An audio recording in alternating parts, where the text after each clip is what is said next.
그래가지고 같이 담론을 했던 우리 한배달의 부회장이면서 우리 국학박사이신 반재원 박사님께서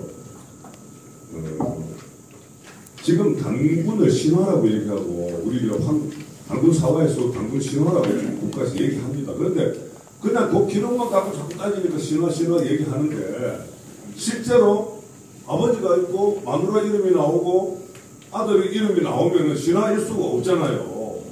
그래서 그러한 식으로 해가지고 당군을 신화에서 좀 빼내보자 하는 그 구체적인 실천 방안을 좀 말씀을 하시겠습니다. 네. 예, 안녕하세요.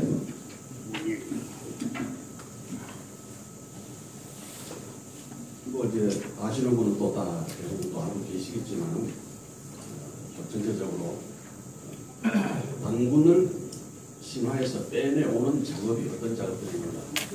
그 실체를 밝히는 것이 하나의 작업이라고 생각합니다. 그래서 원래 다른 분이 하시기로 했는데 갑자기 사정이 생겨서 제가 대표로 갑자기 어제 준비를 해서 이렇게 나왔습니다. 당군의 호적 등본을 찾으면은 당군을 신화로 하지 않아도 안 되겠느냐. 지금도 뭐 당군이 신화가 아니다 하고 여기 계시는 분들은 다 아시고 계시지만은 그래서 제가 이제 당군의 호적 등본을 한번 찾아봤습니다. 물론 호적 등본은 또 호적 등본에도 또 그 단어에도 또 마땅치 않게 생각하시는 분도 계실 겁니다. 왜냐하면 호적 등본이라는 게 일본에서 나온 말이거든요. 우리 호적 등본이 없었거든요. 옛날에. 그런데 요즘 이제 가족 관계 증명서라는 건데요. 그래도 이제 귀에 읽어가지고 호적 등본하면 이제 빨리 이렇게 우리가 이해를 할 수 있지 않겠나 해서 했습니다. 연일 시내 중앙통을 보면 거기 국자가 그립니다. 제가 원래 그래서 제가 없어가지고 갑자기 들은 바람에 프린트를 나눠드렸는데 혹시 안 갖고 계시는 분들은 제 앞에 있습니다. 가져가시면 되겠습니다. 그 연길시 중앙로가 국자가 안 됩니다. 우리 중앙 서울의 종로 중앙통을 세종로라고 그러지 않습니다. 그렇게 하듯이 연길 우리나라의 세종로에 해당되는 겁니다. 그게 국자가 안 돼. 국자가 나라 국자 아들 자자 거리 자자입니다. 지금까지 뭐 국자라고 해서 옛날에 그다 당군 조선 때 국자라고 했습니다. 지금은 뭐라고 하면 왕자라고 그러잖아요. 왕자. 그때는 국자라고 했습니다. 그래서 그 국자가 거리가 있는데 그것이 바로 당군이 여기에 살 때 세자를 요즘으로 말하면 세자, 그때 말하면 국자로 그걸 봉급받은 것을 기념하기 위한 행사를 그것을 한 겁니다. 그래서 우리가 세종대왕, 세종로, 을지로, 충무로 이렇게 하듯이 그래서 그 당군의 16살 때 세자로 등극한 것을 기념하기 위해서 국자가라고 부르고 있는데 그것이 지금까지 약 4, 5천 년이 지난 지금까지 바뀌지 않고 그대로 쓰이고 있다는 거죠. 지금 한자만 판국자로 바뀌었습니다. 나라 국자에서. 국자가 아니고 판국자가 뭐냐면 우체국할 때 국자입니다. 국장 할 때 국자. 이렇게 국자로 불리고 있습니다. 그럼 이것을 보면 이 연길 일대가 옛날에 천평입니다. 천평, 하천평입니다. 하천평, 상천평이 있는데요. 하천평 지역이 좀 연길 일대고 천평은 지금 연길, 도문, 용정 일대 전부를 다 천평이라고 했습니다. 천평은 우리말로 뭐 한들입니다. 한들. 큰 들이라 이 말이죠. 그래서 이제 그 국자라는 거리가 생긴 이유가 당군과 관계가 있다는 것입니다. 여기 보시면은 중간에 보시면 현지인들에 따르면 백두산 동쪽에 해가 일찍 뜬 것은 상천평, 백두산 밑에 있는 서쪽에 밑에서 해가 늦게 뜨는 등으로 하천평이라고 합니다. 그래서 연길은 하천평의 하천평에 좀 지도가 나와 있는데요. 옛 지도에 보면은 그 연길 쪽에 보면은 강 바로 입구 딱 붙어서 하천평이라는 지명이 나옵니다. 지도에. 상천평은 나오지 않아요. 하천평을 찾아야 했습니다. 그리고 홍사하늘이라는 책을 보면은 왕금의 아버지 한웅이 천평 산성을 쌓았다. 또 청평과 정평 두 성을 쌓았다. 또 천평의 외성을 쌓았다. 이런 얘기들이 계속 나옵니다.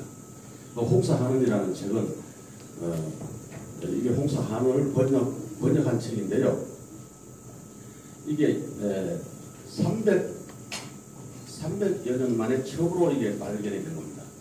원래는 한 2000년 전에 2000년도에 세상에 나왔는데 그 관심을 가지지 않고 번역을 한 사람이 아무도 없었습니다. 그러다가 2011년인가 13년도에 처음으로 번역이 돼서 나왔습니다. 그 번역을 해보니까 안에 이런 내용들이 쭉 들어가 있는 겁니다. 박혁거사의 아버지는 박원달이다. 박혁거사의 어머니는 해모수의 딸이다. 파소다. 이런 내용들이 나옵니다. 그리고 김수로왕 전부 여섯 달에서 나왔다고 그러잖아요. 박혁거사도 마찬가지지만 김수로왕의 아버지는 이비아지다. 그는 영왕의 아들 본명은 문이다. 이런 기록들이 나옵니다. 이런 것뿐만 아니라 그런 것까지 있는 것들이 나오는데요. 그래서 삼성기 3편에는 왕금이 비서가 하백의 딸을 아내로 맞이했다고 우리 알고 있지 않습니다. 비서가 하백의 딸을 맞이했다고 되어 있습니다. 근데 이 홍사한을 보면은 비서가 하백의 딸 태원을 아내로 맞이했다. 태원이라고 이름이 나옵니다. 그러니까 이제 일반 한단국에는 비서가 하백의 딸만 나오는데 얘는 하백의 딸 태원 이렇게 나옵니다. 그러니까 이제 여태까지 단군의 부인 이름을 몰랐는데 태원이구나 이거 알게 됐어요. 그리고 단군을 낳은 사람은 웅녀가 아니고 웅녀로 알고 있지 않습니까? 웅녀가 아니고 이름이 나와요. 교웅이라고. 단군은 연류씨의 딸 교웅이 단군 왕금을 낳았다고 나와 있습니다. 그 교웅이 이름이죠. 교웅이 도대체 교웅이 뭐냐? 그래서 제가 쭉 찾아봤더니 교웅은 소금천의 아들이에요. 우리 사망모제 시대 소금천의 아들이고 또 제복고신의 아버지예요. 제복고신의 아버지. 그걸 수민검의 할아버지 걸 준다는 분이에요. 그분이 교극이에요. 아마 교웅도 교극의 어떤 후예가 아니겠느냐 이렇게 유추를 하는 겁니다. 그래서 이제 웅녀가 아니고 교웅이다. 당군의 어머니는 교웅이다. 아버지는 한웅이고, 아버지는 한웅이고, 어머니는 교웅이고, 부인은 태원이고, 아들은 부소, 내 아들이고, 번역기는 연변이고, 그러면 호적등본에 나온 거 아닙니까? 그죠? 그래서 그 입장에 보시면은 제 밑에 조금 큰 글씨가 나와 있습니다. 본적, 생년월일, 아버지, 어머니, 척, 자, 다 나와 있습니다. 그럼 호적등본이 다 밝혀진 것이죠. 그래서 생년월일은 5월 3일 인시라고 나와 있지 않습니까? 그죠? 5월 3일 인시라고 딱 나와 있는데, 그런데 14살에 비왕으로 채택이 돼서 24년에 38살에 당군이 됩니다. 당군은 전부 왕이죠. 천대라고 봐야 되겠죠. 그렇기 때문에 38살에 이제 왕이 되는 겁니다. 그래서 2333년 당군이 적임년에서 38년을 거꾸로 소급해 가면은 연도가 나와요. 2333년이 무진년인데 그 무진년에서 역순으로 하면 큰 글씨 밑에 두 번째 장 큰 글씨 바로 세 번째 윗줄입니다. 여기 보면 무진년 앞년이 병인년입니다.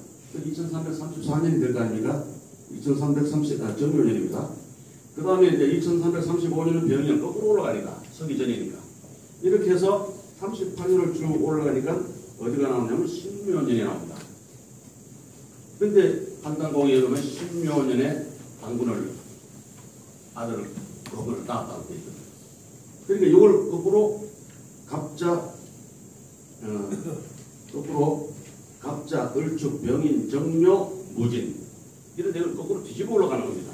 무진, 정묘, 병인, 을축, 갑자년은 2337년, 2338년 쭉 올라가 보면 2370년이 신묘년이 됩니다. 그래서 서기전 2370년이 당군이 낳은 해예요. 이걸 계산해보면 나와요. 그래서 신묘년이라는 말이 나오는 거예요. 신묘년 5월 3일 인시에 나왔다. 그 오랜 옛날에 나왔는데도 시간까지 다 나옵니다. 출생 시간까지. 이거는 비록 당군만 나오는 것이 아니고 다른 왕들도 우리 또 동양인의 시간까지 나오는 왕들이 있습니다. 당군만 그렇게 나오다니 그게 뭐 도대체 있을 수 있는 일이냐 하겠지만 그렇지가 않습니다. 그래서 당군의 가족 관계 증명서가 완성됐습니다. 그러면 이게 설화입니까? 신화입니까? 역사입니까? 그래서 우리가 이러한 것들을 밝혀서 자꾸 홍보를 함으로써 당군은 신화에서 빼내오는 작업을 한다는 겁니다. 지금 뭐 여기까지 우리 일제 36년만 얘기를 했지.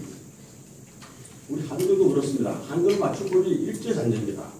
이만희 씨류가 총독부에서 처음에 맞춤법을 만들어 놨습니다. 이걸 우리 학자들이 이어받아서 별 변함 없이 그대로 손질만 해서 맞춤법을 내려왔는데, 이게 중간에서 이제 없어진 네 글자도 써야 된다. 또 합용동사 그것도 써야 된다. 100명, 110몇 명이 그걸 했지 않습니까? 해가지고 순종한테 상소문도 올리고 했었어요. 근데 반대한 사람이 이만희 씨류의 수제자입니다.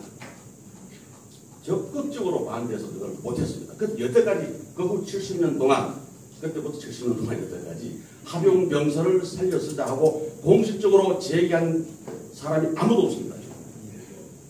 그게 일제 잔재라고요. 그러니까 극렬히 반대한 그 아무개가 이만희 씨류의 수제자입니다.